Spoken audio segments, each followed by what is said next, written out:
Редовна рубрика Утро со многу интересна соговорничка која што сум сигурна дека ќе го задржи вашето внимание, а вака некако и ја најавуваме. Убаво е да се помага на болните. Нашата утринска соговорничка тоа го прави многу стручно години наназад. Доктор Марија Гашовска секојдневно очи во очи со луѓето кои што доживеале мозочен удар, но и пациенти со деменција. Сака да помага, а всушност и стручена е да го прави тоа низ годините. Следуваат минутите за редовната рубрика, со неа разговараше колешката Лидија Чакар. Таа е обучена да истражува, да диагностицира и да лекува невролошки болести. Има очи што забележуваат се. Јасен и критички ум, но и топло срце, полно со разбирање за туѓата болка и среќа. И кога сте очи во очи со болеста, таа има зборови на утеха, на охрабрување, на надеж. Добро утро и посакувам на доктор Марија Гашовска. Добро утро. Добро утро. Како е овој понеделник? Супер, чекам да ми почне работниот ден. Кога сме кај работниот ден, како изгледа еден работен ден на доктор Гашовска? Работниот ден обично е исполнет целосно, изгледа активно, понекогаш изгледа и турбулентно. Јас работам во смени и секогаш ја преферирам, односно повеќе ја сакам првата смена како денес. Денот ми започнува со колегите со кои работам, имаме утрински состанок, потоа пиеме едно заедничко кафе и понатака сите си ги превземаме своите работни обврски. Јас работам секој ден со амбулантски пациенти, секако тука се испреплетуваат и итни случаи од ургентниот центар, кои што внесуваат малку повеќе адреналин во работниот ден, и обично така и завршува. Велат мозокот и нервниот систем се најнеистражени регии од човечкото тело. Најчести болести во неврологијата се мозочниот удар или народски кажано шлок. Да. Потоа Алцхаймеровата болест и деменцијата. За оние кои ја имаат, народот често знае да каже и одлетал умот. Да. Точно е дека мозокот и нервниот систем се најнеистражени делови од човечкото тело. Има причина зошто е така, веројатно и така ќе остане. Вие спомнавте, нафрливте неколку диагнози со кои што ние се среќаваме практично секојдневно. Она што најчесто го наведуваат како симптом пациентите кога ќе дојдат во нашите амбуланти, тоа е секако главоболка. Главоболката може да биде невролошка болест, примарна болест, меѓутоа може да биде и симптом на многу други болести. Ние тука третираме и хоспитално пациенти, значи на болничко лекување. Најчеста диагноза со која ни доаѓа тоа е токму мозочниот удар или како што спомнавте шлок во народот. Или капка на мозок. Да, можда на кап, тоа е од српско-хрватска литература, меѓутоа уште постои се провлекува. И сите други што ги спомнавте диагнози, ги третираме, ги диагностицираме и ги лекуваме во нашите амбуланти.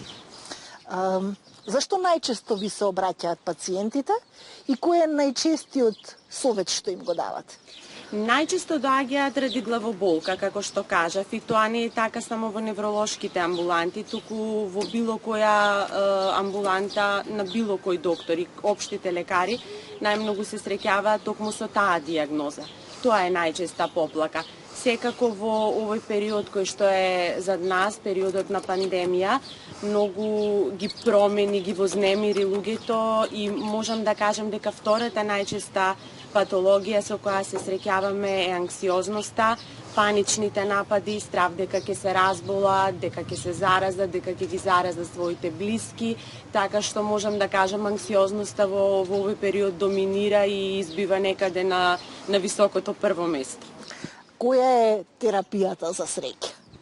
Терапија за среќа нема, не даваме рецепт за среќа. Во суштина, секој човек среќата треба да си ја пронајде според мене најпрвин во себе си, кога ќе го најде сопствениот мир, веројатно ќе ја најде и среќата. Сметам дека тоа е многу важно и тука би го цитирала Фјодор Достоевски кој вика среќата не лежи во среќата, туку во нејзиното постигнување и мислам дека тоа е точно.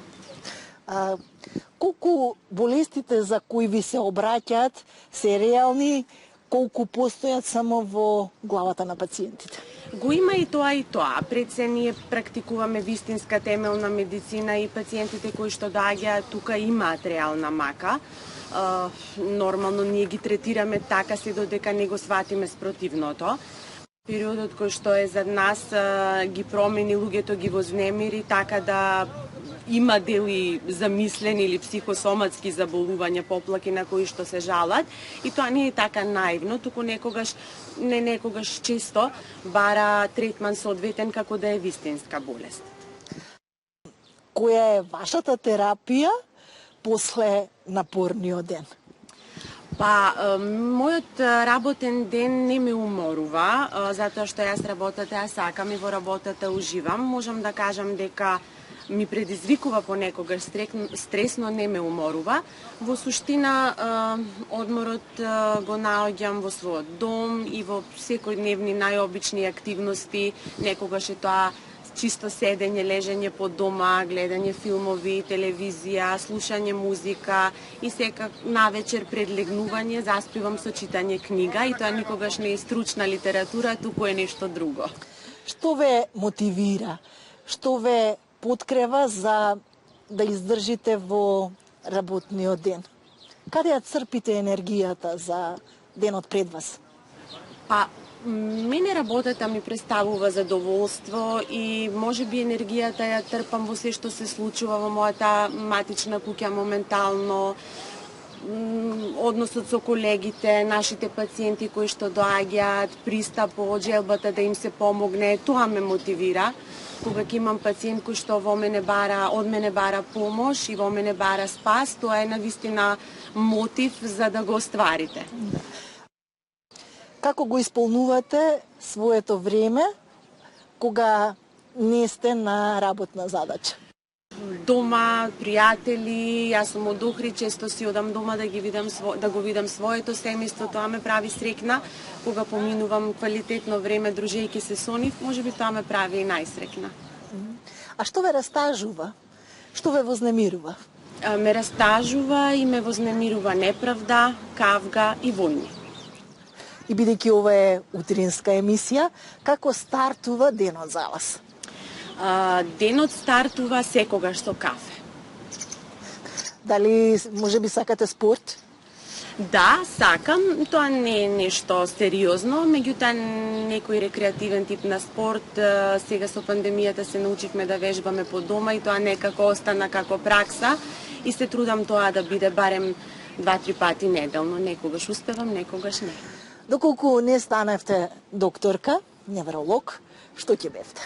Ќе бев новинарка и мојот прв избор беше новинарство и мојот пример узор беше Оријана Фалачи.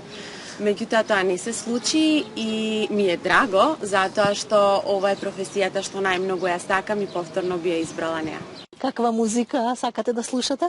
Сакам музика, слушам музика, секогаш кога сум дома, кога ги извршувам домашните работи, готвење, чистење во позадина има музика. Во суштина тоа е нешто што е трендовско, што е во моментот актуелно, тоа го слушам јас. Пандемијата не научи да правиме се на далечина. Имате време за дружби со пријателите сепак? Имам.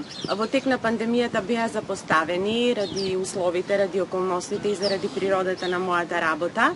Тогаш бевме и повеќе ангажирани и, како да кажам, поограничени со оглед на тоа дека работевме со секакви пациенти.